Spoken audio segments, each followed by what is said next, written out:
placer saludarles. Bienvenidos a una entrega más de respuestas. En el día de hoy continuamos desarrollando nuestra serie ¿Dónde estamos y hacia dónde vamos? ¿Cómo estás, Miguel? Muy bien, y de nuevo yo creo que este programa, como siempre queremos decir algo de introducción, va a ayudar a hacer exactamente eso, a que la persona sepa dónde está y hacia dónde va la sociedad, pero queremos hablar o continuar hablando de las incongruencias que muchas veces vemos hoy en día a la hora de defender ciertas posiciones socialmente. Así es, Miguel, esta es precisamente la segunda parte de nuestro programa que iniciamos la semana pasada, la legislación de la moralidad. Y para refrescar un poquito la memoria y poder retomar el tema, la semana pasada ya hacia el final del programa tú hablabas acerca de la ética subjetiva y señalaste que esta ha sido dividida en dos grandes grupos, y así podríamos decirlo, que es la ética subjetiva para referirse al individuo, que es donde el individuo es quien decide qué es bueno y qué es malo, y la ética subjetiva cultural o llamada convencionalismo ético, que está más ligada a la cultura. Y fue ahí precisamente en el convencionalismo ético donde terminamos la semana pasada y tú nos dabas algunos ejemplos. Sí, yo quiero volver a citarlos para entrar al programa de hoy propiamente dicho. Hablábamos de que si comenzamos a aceptar el relativismo de las culturas, entonces cuando tú llegas a ciertas culturas donde tú encuentras que el machismo de los hombres ha estado aplastando a las mujeres, si vamos a aceptar eso que la cultura tolera como bueno y válido, y no vamos a tratar de cambiarlo porque eso es relativo a la cultura, entonces ¿para qué tratar de legislar para proteger a las mujeres y tratar de cambiar situaciones? Bueno, lo hacemos porque creemos que la mujer tiene un valor porque lleva la imagen de Dios al igual que el hombre. Hablamos también del holocausto judío y mencionábamos cómo hoy en día estudiantes de ética y profesores de ética entienden que ellos no pueden decir si el holocausto judío fue bueno o malo, y da mucha pena, yo decía, que personas puedan expresarse de esa manera, que 6 millones de judíos masacrados, 6 millones de lo que sea. ¿Cómo es posible que nosotros podamos decir que no tenemos ni idea si eso fue bueno o malo? Y aún la abolición de la esclavitud, por mucho tiempo en muchas culturas se pensó que era bueno y válido. Si entonces las culturas tienen sus propios valores y no podemos tratar de cambiarlo porque eso es cultural, ¿para qué insistimos nosotros en el pasado en abolir la esclavitud? Bueno, lo hicimos porque sabemos que eso también ese hombre esclavo tenía un valor ante los ojos de Dios. ¿Qué te parece si ampliamos un poquito entonces? Porque todo esto tiene que ver con el relativismo moral, en un caso de las personas y en otro con la cultura. Bueno, el relativismo moral, ¿verdad?, que dice que cada cual tiene su opinión y que tu opinión es tan válida como la mía. Se supone, se dice que si nosotros vamos a poder construir la sociedad moderna, nosotros tenemos que abrazar el relativismo moral, porque ese relativismo moral es lo que promueve, exalta, respalda la tolerancia, y no solamente la tolerancia, sino que es esa posición que no es enjuiciadora y es una posición inclusivista.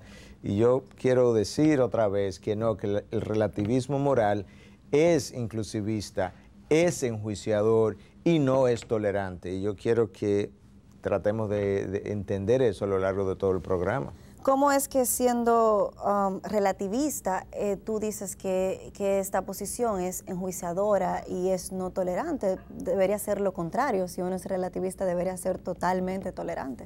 Bueno, debiera ser, ¿verdad? Porque esa es la palabra. Pero resulta que el relativista es intolerante de la persona que cree en absolutos.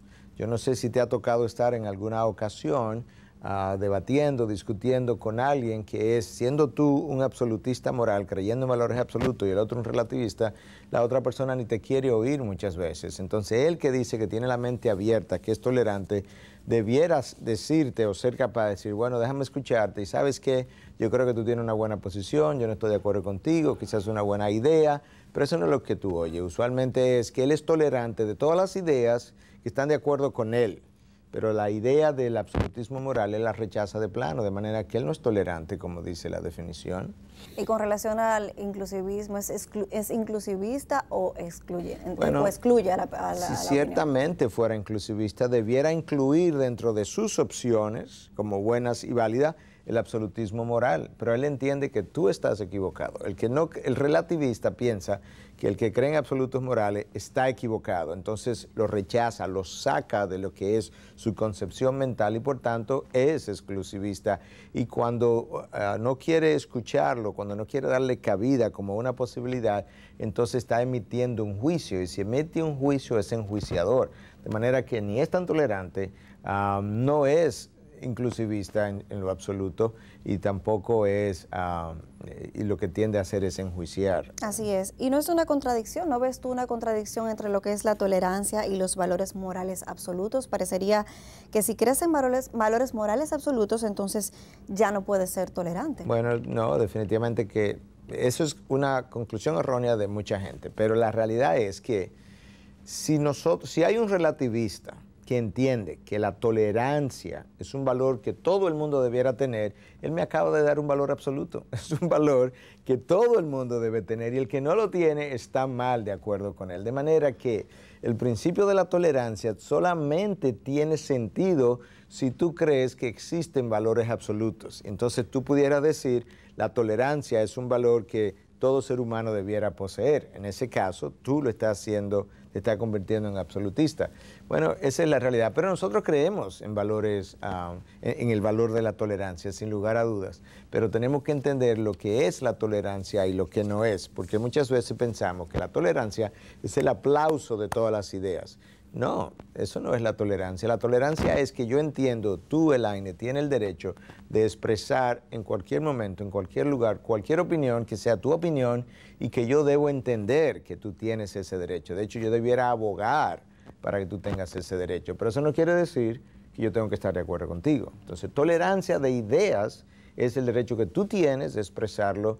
No estamos hablando del aplauso de todas las ideas, aún las contradictorias unas con otras, como si todas fueran buenas y válidas. Miguel, te hablaba hace un momento de que en el programa anterior, el de la semana pasada, tú decías de que la razón por la que decimos hoy que existen leyes morales es porque existe un dador de esa ley moral y que ese dador de la ley moral ha dejado su ley impregnada en el corazón del hombre. Bueno, la realidad es que los valores morales dependen, como tú acabas de decir, de ese dador. Un dador que es absoluto y por tanto completamente justo, completamente santo y por tanto sus valores pasan a ser algo que el hombre no descubre, es algo que, o mejor dicho, el hombre no crea, el hombre descubre en el camino. Y esos valores entonces tienen un carácter universal, son transculturales, son igualmente válidos en un lugar que en el otro. Por eso es que la posición bíblica es la del absolutismo moral, precisamente creyendo que ese Dios se ha revelado y le ha revelado al hombre su ley moral y por tanto al revelársela el hombre está supuesto a caminar por ella, a someterse a ella. La base, el fundamento de esa ley moral es ese Dios perfecto, ese Dios creador, que no solamente creó el universo, sostiene el universo, juzga a las criaturas del universo, las criaturas de nuestro mundo. Esa es la base, ese es el fundamento. Él legisló y por tanto yo estoy obligado a someterme a su legislación. Has dicho que la posición bíblica es la de absolutismo moral, que es contraria al relativismo. ¿Qué te parece si entonces nos defines un poco qué es el absolutismo moral? Bueno, yo creo que muchas veces para entender algo comenzamos definiendo lo que no es. Entonces yo quiero comenzar por ahí de nuevo. Cuando hablamos de absolutismo moral o de que yo creo en el absolutismo moral, con eso no queremos decir que en todo momento cada ser humano conoce todos los valores absolutos que Dios ha dado al hombre. No, porque Dios tiene revelación en su palabra que muchos no conocen. Pero Él sí tiene un conocimiento básico que le permite entender, por ejemplo, tanto en China como aquí, como en la jungla, que no es bueno que mi hija sea violada, por ejemplo. Esos valores básicos Él los conoce, Dios se lo ha dado. Por otro lado, cuando alguien dice sí existen valores morales absolutos y luego no vive conforme a ello, eso no quiere decir que él está negando la existencia de esos valores, no. Lo que él está poniendo de manifiesto es que él conoce la ley de Dios, él por el pecado del hombre, la esclavitud del hombre al pecado, viola la ley que él mismo conoce. Entonces eso es otro ingrediente importante porque a veces pudiera encontrar a alguien que diga, ¿tú de qué crees en valores morales absolutos? Mírate a ti cómo vive. Bueno, el pecado que vive en mí hace eso. Y lo tercero, que va de la mano con lo que yo acabo de decir, es que tú puedes crecer en entendimiento acerca de esos valores morales, por algo que tú ayer no sabías que estaba mal, porque fue algo con lo que creciste, la sociedad sí te lo enseñó. En el día de hoy, tu conciencia, que ha sido quizás educada y por tanto sensibilizada, sobre todo cuando esto tiene que ver con la palabra de Dios, de repente descubre que tú no te puedes divorciar así por así, como ocurre tan frecuentemente en nuestras sociedades hoy, sino que Dios ha dado un patrón y que el divorcio, Cristo lo permitió en caso de adulterio solamente. Bueno, tú puedes despertar a esa realidad, y personas que hemos conocido se han arrepentido una vez ellos se dan cuenta que han violado esa ley y han pedido perdón incluso. Así es. De manera que eso es parte de lo que yo quería comenzar diciendo, definiendo de lo que la ley moral o el entendimiento de los absolutos morales, lo que no es, para seguir hablando entonces y entendiendo lo que sí realmente es. ¿Cómo conoce el hombre esos valores que tú mismo has definido? Bueno, yo creo que Dios es un Dios revelador y Dios se ha revelado al hombre acerca de sí mismo y de su ley de diferentes maneras. Pero la primera, la universal, es en la conciencia del hombre. La palabra de Dios habla en Romanos 2, a partir del versículo 14, y dice lo siguiente: por cuando los gentiles que no tienen la ley cumplen por instinto los dictados de la ley, ellos, no teniendo la ley, son una ley para sí mismos, ya que muestran la obra de la ley escrita en sus corazones, su conciencia dando testimonio y sus pensamientos acusándolos unas veces y otros defendiéndolos, en el día en que, según mi evangelio, Dios juzgará los secretos de los hombres mediante Cristo Jesús. Pablo está diciendo que cuando Dios creó al hombre, puso una conciencia en él. En esa conciencia Dios le dio un entendimiento básico de lo bueno y lo malo para que él pudiera comenzar a vivir. Esa es la primera revelación. Pero luego, a lo largo de su palabra, Dios hizo una revelación progresiva de su estándar, y vino Moisés y legisló en el Antiguo Testamento, y vino Cristo, ¿verdad? E interpretó la ley del Antiguo Testamento todavía de una forma mucho más amplia, mucho mejor entendible, de manera que la gente podía conocer mejor los estándares de Dios.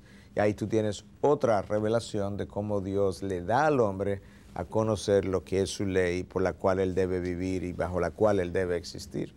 Básicamente, entonces, la razón por la que tenemos valores morales es porque hay un Dios dador de esa ley moral que precede a nuestra existencia, y a la hora de crearnos, entonces, nos lega o nos da como legado un entendimiento parcial, obviamente no total, de lo que es su palabra y de lo que es su carácter, y eso representa para mí un valor.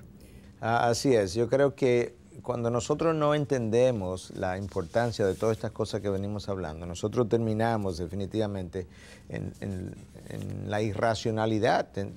Tú terminas...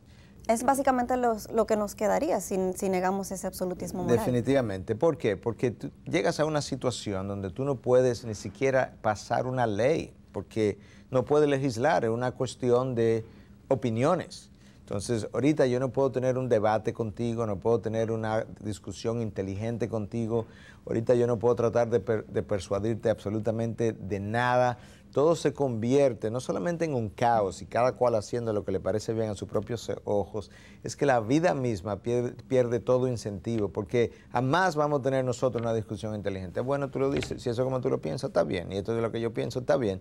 Entonces siempre cada cual se supone que está bien porque esa es su opinión, y te das cuenta que se hace intolerable el vivir en comunidad, bajo una sociedad. Y la verdad es que eticistas y sociólogos han mostrado que esta sería la primera generación que está tratando de construir una civilización, una cultura desprovista de valores absolutos.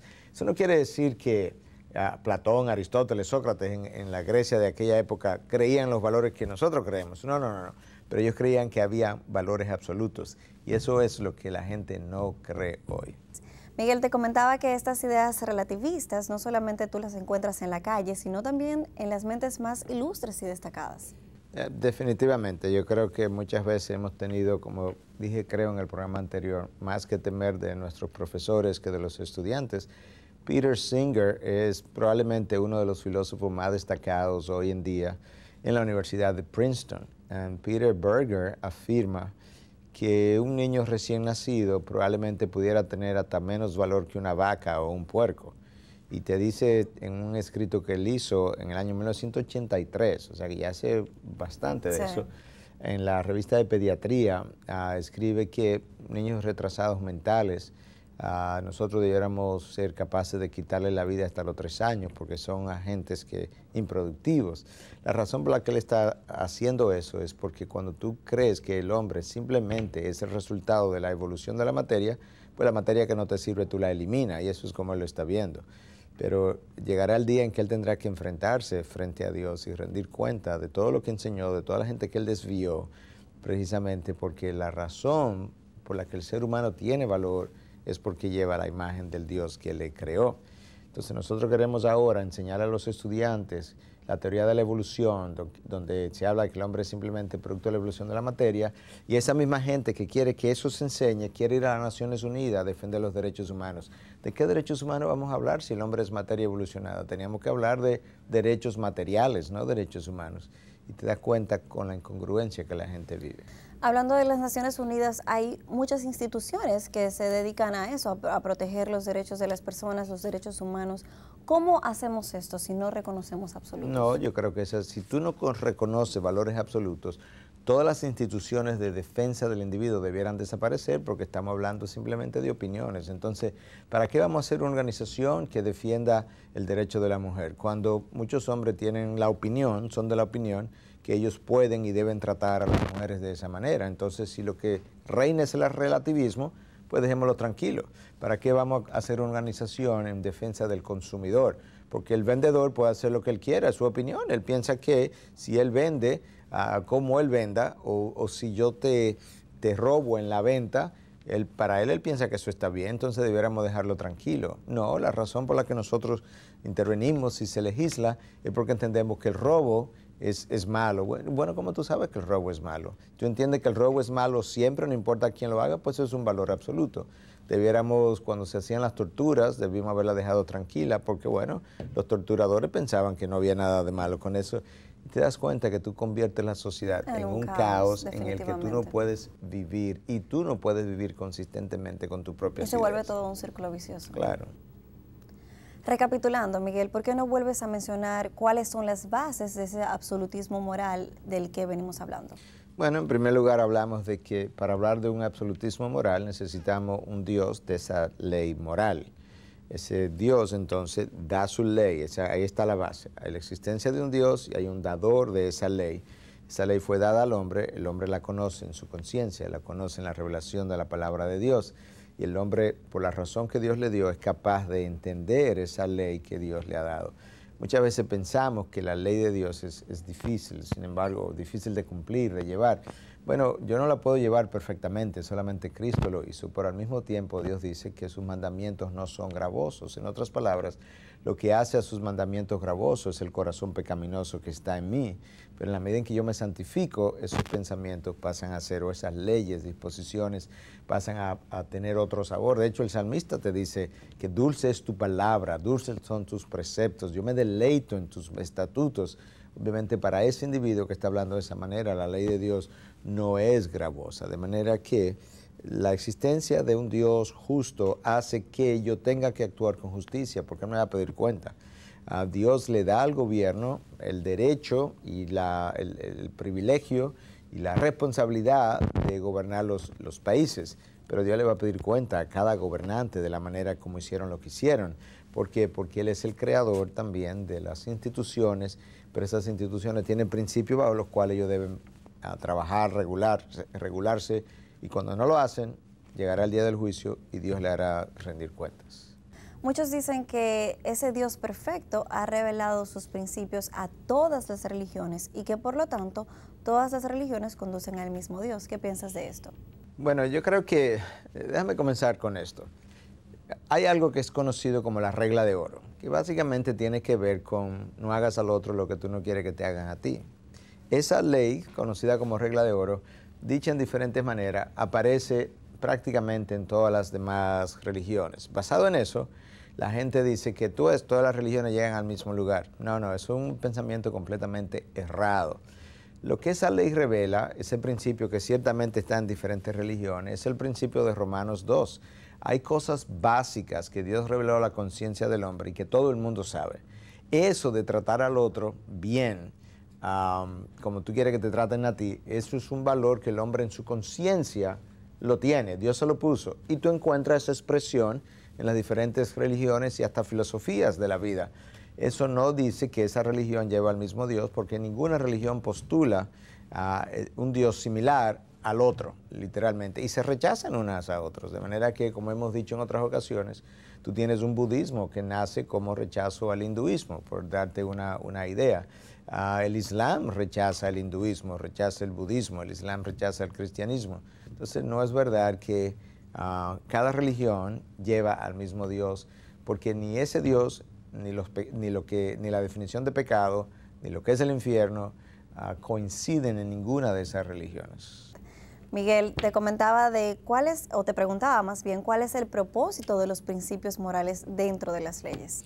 Bueno, yo creo que las leyes sirven para hacer varias cosas, pero quiero mencionar dos fundamentales. Por un lado nos organizan, porque cuando tú tienes que vivir en una sociedad que tiene millones de personas, si no existen leyes que regulen cómo nos vamos a comportar, vamos a vivir en un desorden. Entonces, organización es uno, y la ayuda al respeto del derecho del otro.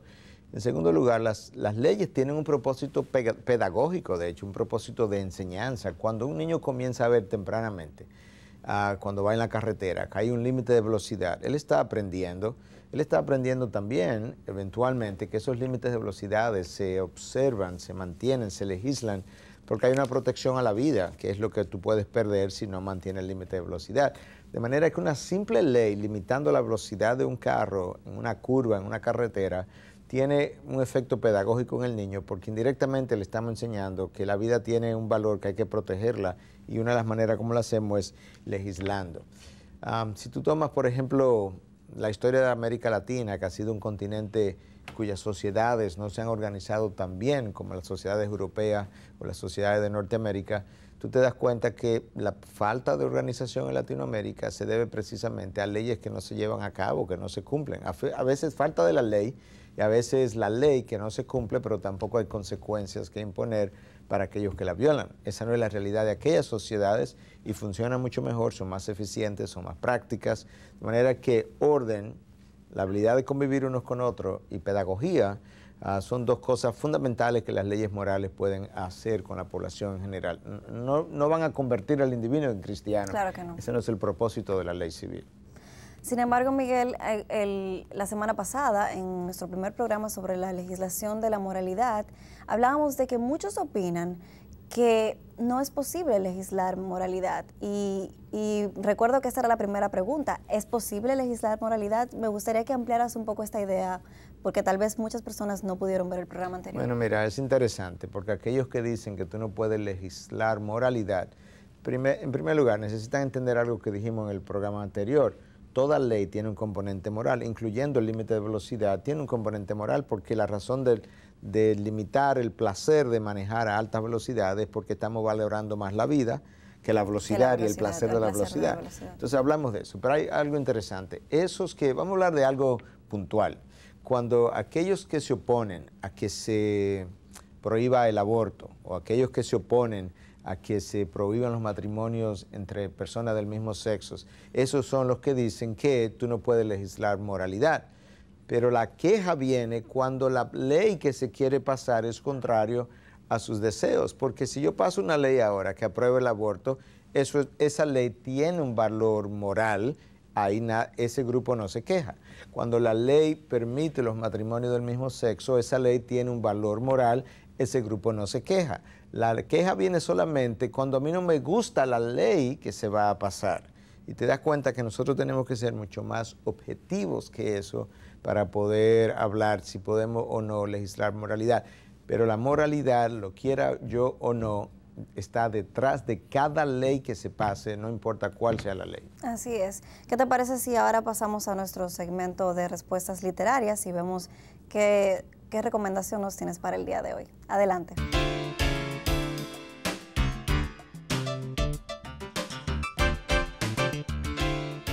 Miguel, ¿qué tienes para nosotros en el día de hoy? Bueno, en el día de hoy queremos recomendar dos libros que están relacionados al tema de la legislación de la moralidad.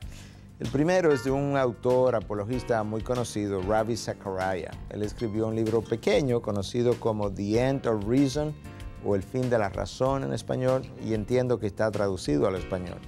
De hecho, este libro fue escrito en respuesta a una carta que un ateo, de los ateos nuevos y conocidos, escribió, y él se llama Sam Harris.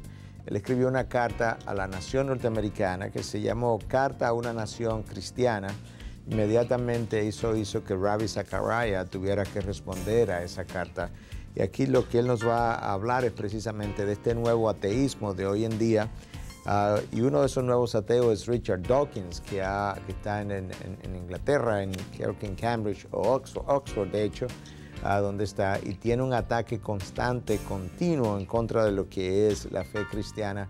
Lo que es interesante es que aún este Sam Harris, que es un ateo, dice que la posición de Richard Dawkins a él le hace sentir avergonzado por la forma en que él ha defendido su posición.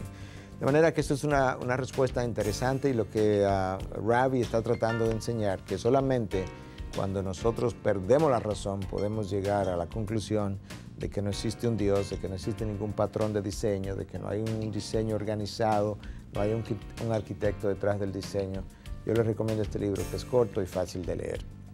El próximo libro es más académico, es un libro más voluminoso, escrito por uno de nuestros teólogos contemporáneos, Wayne Grudem. Yo creo que Grudem le ha hecho un enorme servicio a la comunidad cristiana al escribir desde una posición muy ortodoxa, muy balanceada. Pero este es un libro que yo creo que poca gente conoce de Grudem, y es altamente voluminoso y se conoce con el nombre de Politics According to the Bible, la política de acuerdo a la Biblia. Yo creo que esta es la presentación más extensa, más balanceada, más bíblica que yo haya podido ver, encontrar, leer acerca de lo que la palabra de Dios nos dice en relación a la política, al gobierno de una nación, las leyes. Y aquí hay capítulos que tienen que ver con una cosmovisión bíblica de la economía, una cosmovisión bíblica del gobierno, principios que tienen que ver con el pago de impuestos incluso, influencias cristianas importantes en el pasado que contribuyeron a impactar sociedades anteriores, principios de economía, principios sobre el mismo matrimonio dentro de esa sociedad, sobre la familia. Esto es política exterior, incluso tiene todo un capítulo acerca de la política exterior, defensa de la nación. Todo esto está contenido en este volumen desde una perspectiva bíblica y profundamente investigado. Si usted puede leer inglés porque no está en español, yo se lo recomiendo como libro académico. De manera que ahí están nuestras dos recomendaciones hoy.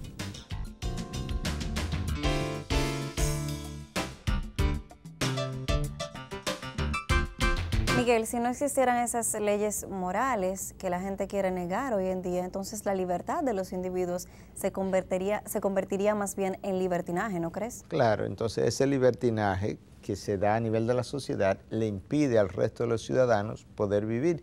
Volvemos a los tiempos de los jueces que mencionábamos, donde cada cual hacía, los tiempos de los jueces en la Biblia, donde cada cual hacía lo que le parecía bien a sus propios ojos. Entonces de repente en ese libertinaje hay robo, hay violaciones, hay asalto. Exactamente lo que estamos viviendo hoy en tantas ciudades, producto de qué cosa precisamente, de cada vez más querer tener la sociedad sin leyes que puedan regular estos comportamientos. Eso es, tu libertinaje me impide a mí vivir tranquilamente, y eso es algo que los gobiernos no se pueden dar el lujo de hacer, no solamente porque debilitan su reputación delante de los ciudadanos, es porque Dios le va a hacer rendir cuentas a cada gobierno al final de la historia. ¿Por qué? Porque Dios instituyó los gobiernos, dice Romanos 13, como un instrumento vengador de lo mal hecho, una enorme responsabilidad. Miguel, ¿de quién finalmente es la responsabilidad de enseñar entonces valores absolutos? Bueno, todo tiene un comienzo. Cuando tú naces, la responsabilidad primera es de tus padres. Tus padres necesitan comenzar a inculcar en ti lo que es un valor, lo que es la moralidad. De hecho, Dios reconoce eso cuando Él legisla los mandamientos para el pueblo judío. El quinto mandamiento de la ley de Dios decía: honrarás padre y madre. Dios sabe que si tú no honras padre y madre, tú no vas a honrar a nadie ni a nada en la sociedad. ¿Qué es lo que estamos viendo hoy? Donde los hijos cada vez más honran menos a sus padres y por tanto honran menos las leyes sociales. Pero ese padre necesita también una ayuda de parte de las leyes morales del país de parte del gobierno, porque ese hijo eventualmente se va a independizar y eventualmente va a comenzar a interactuar más hacia afuera que hacia adentro. Y esas leyes morales, si tienen la ley moral de Dios en ellas, pues va a ayudar a ese joven a comportarse moralmente. Eso no reemplaza, o sea, el hecho de que el gobierno pase leyes morales no reemplaza la autoridad parental ni la responsabilidad parental de ellos formar en su hijo lo que ha sido llamado el autogobierno. Uno de los problemas en nuestras naciones es que los individuos no tienen autogobierno, y como no tienen autogobierno, llegan a un semáforo, lo encuentran en rojo y se van, porque ellos no tienen un autogobierno que le diga, no me voy a ir, porque no debo irme y no puedo irme. Eso hay que incentivarlo. Y eso comienza en el hogar, pero el gobierno necesita reforzar las leyes que cultivan el autogobierno de los ciudadanos. Básicamente diríamos que el mayor peso entonces recae sobre los padres, no sobre el colegio, como muchos padres a veces alegan. Ni es sobre el colegio, ni es sobre la iglesia, ni es sobre la sociedad. Los padres tienen la responsabilidad monumental sobre esos hijos, y cuando los padres dicen, mira hijo, tú eres un malcriado, ellos están revelando dónde tuvo el problema, porque si tú tienes un hijo que es un malcriado, la pregunta es quién lo malcrió, y ahí te das cuenta. Definitivamente, quién lo crió mal. Exacto. Miguel, una pregunta interesante de hacernos sería, ¿cómo vivieron entonces las civilizaciones anteriores? Bueno, en las civilizaciones anteriores, me estoy refiriendo después de lo que fue la expansión del cristianismo, comenzaron a cambiar precisamente en la dirección de estos valores. Se abolió la esclavitud en un momento dado, las luchas de los gladiadores se abolió, antes lo que los padres romanos podían hacer, que era abandonar a los niños, se abolió, los sacrificios humanos se abolieron, todo eso en respuesta al esparcimiento de los valores humanos. Ahora, esa sociedad que fue adquiriendo conciencia no quiere decir que vivía cristianamente en todos los ámbitos, no estamos diciendo eso, pero reconocía que habían valores morales absolutos que le llamaba virtudes, y por ejemplo el trabajo era una virtud, el sentido del deber era una virtud, el ser honesto y pagar tus deudas era una virtud, eso era reconocido como bueno y válido y aplaudido y promovido. Hoy en día, independientemente si la persona era cristiana o no, esos valores formaban parte de la sociedad. Hoy en día no, nada de eso representa un valor, porque estamos de nuevo de regreso a lo que es pura opiniones. Lo que es bueno para ti, quizás no es bueno para mí, y entonces ese individuo ni tiene sentido del deber, ni tiene sentido de responsabilidad, no tiene sentido de honestidad, y ahí estamos hoy. En la preparación para este programa me encontré con una frase que alguien dijo, la cual quiero compartir contigo, y tras la pausa entonces, ¿qué te parece si la desglosamos? La frase dice, las leyes ayudan a regular la población, pero la moralidad ayuda a regular las leyes. ¿Qué opinas? Claro, las leyes, como veníamos diciendo ya anteriormente, van a crear el curso a través del cual la población se va a mover, me va a organizar la población. Pero ahora yo necesito preguntarme qué tipo de leyes se van a pasar. Entonces, la moralidad va a nutrir las leyes. Si yo tengo una mala moralidad, yo voy a tener malas leyes. Si yo tengo una buena moralidad, yo voy a tener buenas leyes. Buenas leyes resultan en una mejor organización y resultan en un mayor desarrollo de la sociedad. Malas leyes resultan en sociedades caóticas, desorganizadas. Entonces, ciertamente la moralidad es fundamental para nutrir las leyes de una nación, sin lugar a dudas. De hecho, alguien decía que, creo que fue Schaeffer, que decía, Francis Schaeffer, muéstrame las leyes y te diré cuál es el Dios de esa sociedad. Increíble. Y esa es la realidad. Y ese Dios pudiera ser el hombre mismo, pero las leyes revelan el Dios de la sociedad. Miguel, ¿qué nos dirías tú con relación a la separación entre Estado y la Iglesia? Bueno, eso es un principio que fue enarbolado en Estados Unidos, promulgado mucho tiempo atrás y en el cual creemos, pero está distorsionado. La separación de Estado e Iglesia, lo que establece ese principio es que el Estado está en la obligación de proteger todos los credos, todas las religiones que existan en su nación y no ser favoritista en dirección de una religión en particular. Y ahí entonces estamos separando el Estado de la Iglesia. Pero el principio de Estado e Iglesia ha sido confundido con el principio de separación del Estado de Dios. Entonces ahora todo lo que huele a Dios, nadie quiere que tenga ni siquiera cercanía con el Estado. Bueno, el Estado lo instituyó Dios.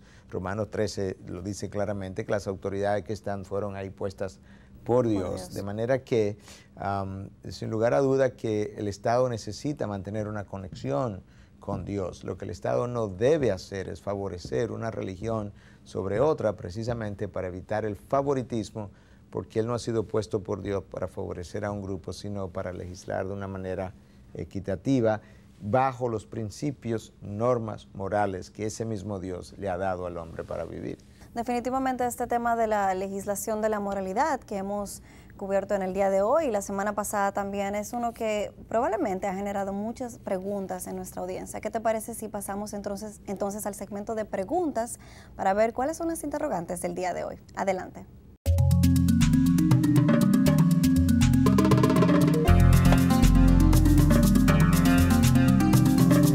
Miguel, en el día de hoy tenemos dos interrogantes. La primera es, ¿pueden ateos vivir vidas moralmente correctas?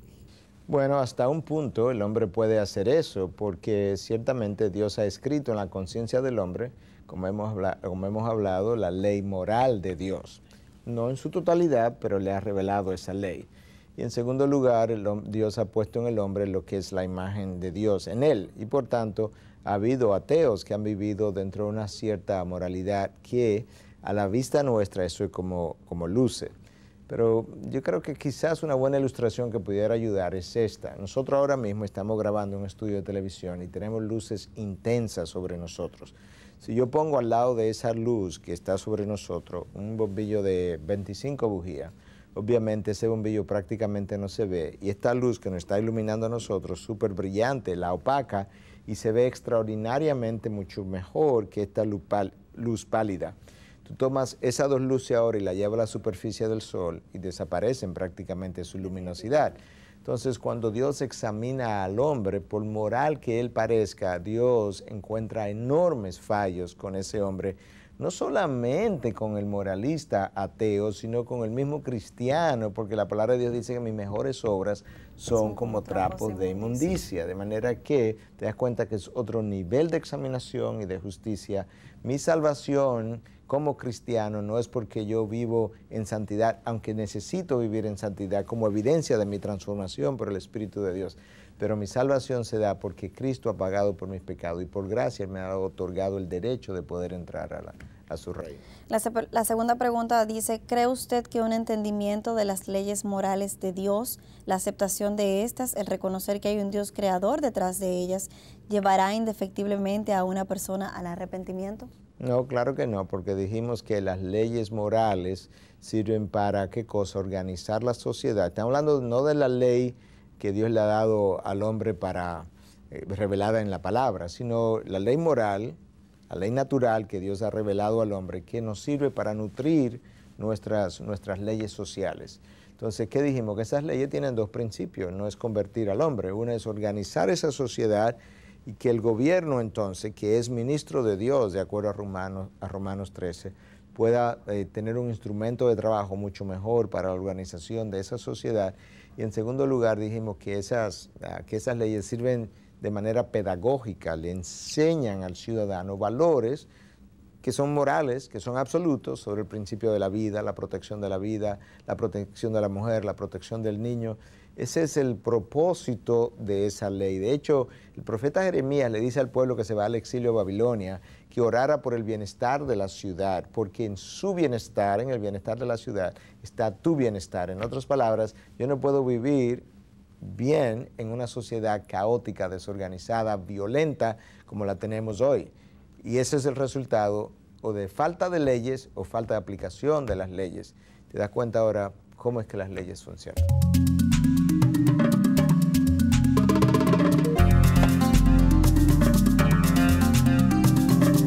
Integridad y Sabiduría es el portal a través del cual recibimos las inquietudes de nuestros televidentes. Miguel, lamentablemente se nos ha acabado el tiempo. ¿Con qué nos despides en el día de hoy? Quizás sea bueno concluir con una historia. Es una historia real que leí recientemente y que ilustra mucho de esto. Déjame leer la historia completa. La historia dice lo siguiente. El profesor llega, instruye a la clase y le dice el primer día, estudiantes, bienvenidos. Este es el primer día de clases y por lo tanto quiero darles algunas normas. Primero, como nadie tiene la verdad sobre la moralidad, todos deben de ser de mentalidad abierta a las opiniones de sus compañeros de clase, dice el profesor. El maestro observa a Elizabeth, que tiene su mano levantada, y pregunta, si nadie tiene la verdad, ¿no sería esa una buena razón para no hacerle caso a mis compañeros de clase? Dice Elizabeth. Después de todo, si nadie tiene la verdad, ¿por qué iría yo a perder mi tiempo escuchando a otras personas y sus opiniones? ¿Cuál es el punto? Solo tiene sentido tener la mente abierta si alguien tiene la verdad. ¿No está usted de acuerdo? El profesor dice, no lo estoy. ¿Acaso está tú alegando conocer la verdad? ¿No es un poco arrogante y dogmático de tu parte? Dice el profesor. La estudiante dice, no, para nada. Más bien creo que es dogmático y arrogante el afirmar que ninguna persona en la tierra conoce la verdad. Después de todo, ¿ha conocido usted a cada persona en el mundo para cuestionarla exhaustivamente? Si no es así, ¿cómo puede usted hacer tal afirmación? Además, creo que es lo opuesto de la arrogancia, el decir que voy a alterar mis opiniones para encajar la verdad cuando sea y donde sea que yo la encuentre. Y si por casualidad tengo una buena razón para pensar que sí conozco la verdad y me gustaría compartirla con usted, ¿por qué no me escucharía usted a mí? ¿Por qué desacreditaría usted mi opinión automáticamente aún antes de yo pronunciar palabra? Pensé que estábamos supuestos a escuchar la opinión de todos. El profesor dice, creo que esto va a ser un semestre muy interesante. Mientras otro estudiante dejó de escapar el comentario, eso sí es verdad, y el resto de la clase se echó a reír. ¿Te das cuenta de lo que está aquí pasando? El profesor viene y dice que hay que que nadie tiene la verdad y que hay que tener una mente abierta. Y la estudiante dice que está en desacuerdo. Le dice, ¿tú no crees que esto es arrogante de tu parte decir que tú tienes la verdad? Y dice, no, es todo lo opuesto. Porque si yo permanezco con una mente abierta para ver si encuentro la verdad, y cuando yo la encuentro y estoy dispuesta a cambiar de opinión, en eso consiste la humildad, en saber que tú estabas errado.